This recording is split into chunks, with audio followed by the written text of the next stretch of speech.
আসসালামু আলাইকুম everyone, সুমাইমা channel থেকে আপনাদের সবাইকে স্বাগতম। আজকের রেসিপি হচ্ছে পুডিং। আজকাল অনেক গরম পড়েছে, ঠান্ডা যে কোনো ডেজার্টই খেতে ভালো লাগে। আজকে শুধুমাত্র 2টা ডিম দিয়ে পুডিং বানিয়ে দেখাচ্ছি।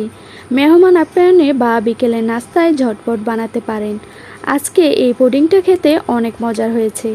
আর যারা নতুন পুডিং বানাতে শিখছেন তাদের জন্য 2টা ডিম দিয়ে এই পুডিংটা অনেকটা কাজে আসবে। পুডিং বানানোর আগে আমরা ক্যারামেল বানিয়ে নিচ্ছি। চুলায় একটা প্যান বসিয়ে 1.4 কাপ দিয়ে দিচ্ছি চিনি আর 2 টেবিল চামচ দিয়ে দিচ্ছি পানি। তারপর মাঝারে আঁচে যখন গলতে শুরু করবে আরও কিছুক্ষণ জাল করে নিব। তারপর দেখা যাবে একটা সাইড থেকে লাল হয়ে আসছে। এখন এটা উঠিয়ে আমরা যে বাটিতে পুডিংটা সেট করব ওই বাটিতে ঢেলে দিচ্ছি। আজকে পুডিং বানানোর জন্য আমি কাচের বাটি নিয়েছি। এটা আপনাদের পছন্দ অনুযায়ী চাইলে অন্য বাটিতেও সেট করতে পারবেন। এখন এই ক্যারামেলটা বাটিতে ঢেলে ঠান্ডা করে নিচ্ছি। আর ততক্ষণে আমরা পুডিংয়ের মিশ্রণটা বানিয়ে নিচ্ছি। ডিম দিয়ে পুডিং বানানোর জন্য একটা বড় সাইজের বাটিতে 2টা ডিম ভেঙে নিয়েছি। তারপর 1.4 কাপ চিনি দিয়েছি।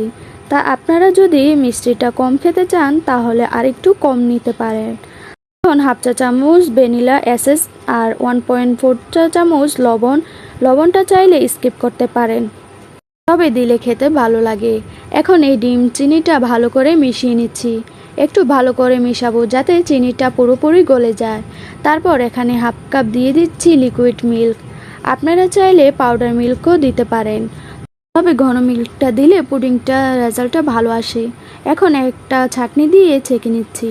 পুডিং বানানোর জন্য অবশ্যই আপনাকে এই কাজটা করতে হবে, তা না হলে পুডিংয়ের রেজাল্টটা ভালো আসবে না। এখন আবারও ছেঁকে পুডিংয়ের বাটিতে ঢেলে দিচ্ছি। এখন হচ্ছে আমরা পানির ভাপে পুডিংটা বানিয়ে নিব। এখন চুলায় আরেকটা প্যান বসিয়ে পরিমাণ মতন পানি দিয়েছি আর নিচে হচ্ছে 2টা টিস্যু দিয়ে দিচ্ছি। আপনারা চাইলে কিচেন টাওয়ালও দিতে পারেন, আবার চাইলে স্ট্যানারও দিতে পারেন। এখন ঢাকনা দিয়ে ঢেকে দিব 20 থেকে 25 মিনিটের জন্য। এ সময় চুলার আঁচটা একদমই কমিয়ে দিতে হবে। দেখুন 20 মিনিট পরে আমার পুডিংটা হয়ে গেছে, কারণ আমাদের পুডিংটা অনেক ছোট। এখন এই পুডিংটা আমি ডিপ ফ্রিজে রেখে ঠান্ডা করে নিয়েছি আর একটা প্লেটে নিয়ে পরিবেশন করছি। তবে পুডিংয়ের ভালো রেজাল্ট পাওয়ার জন্য সারা রাত নর্মাল ফ্রিজে রেখে দিবেন। আবার আপনারা তাড়াতাড়ি করতে চাইলে ডিপ ফ্রিজে রেখে করতে পারেন। তো চলুন এখন ভিতর থেকে কেটে শেয়ার করছি। ভিতর থেকে অনেক বেশি সফট আর খেতেও অনেক মজার হয়েছে।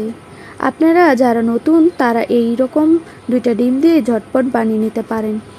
তো বন্ধুরা, আজকে পুডিং রেসিপিটা আপনাদের কাছে কেমন লেগেছে অবশ্যই লাইক কমেন্ট শেয়ার করে জানাবেন। আর আমার চ্যানেল নতুন হয়ে থাকলে অবশ্যই সাবস্ক্রাইব করে বেল বাটনটা অন করে রাখবেন। ধন্যবাদ। আসসালামু আলাইকুম রহমতুল্লাহি ওয়া বারাকাতুহু।